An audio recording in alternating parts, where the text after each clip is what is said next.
আসসালামু আলাইকুম দর্শক। আমি আমার ফার্মের যে জিনিসটা সবচেয়ে বেশি গুরুত্ব দেই সেটা হলো এই পরিষ্কার পানি। আসলে এই পানি যদি পরিষ্কার না থাকে তাহলে রোগ জীবাণু সংক্রমণ বেশি হইতে পারে।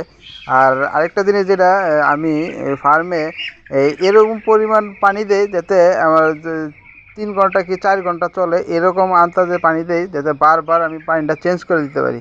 দেখা যায় পানির পাত্র দেওয়ার পরে যে লিটার আছে, এই লিটারগুলা মুরগি এসলাইয়া এই পানির মধ্যে ফালাই দিয়ে পানিটাকে নষ্ট করে দেয় এবং ওই পানিটা আবার পান করার ফলে এরা জীবাণু ছড়ায়।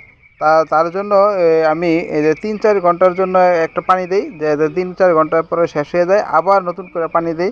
এতে করে পানিটা ফ্রেশ থাকে, ভালো থাকে এবং মুরগিও ভালো থাকে।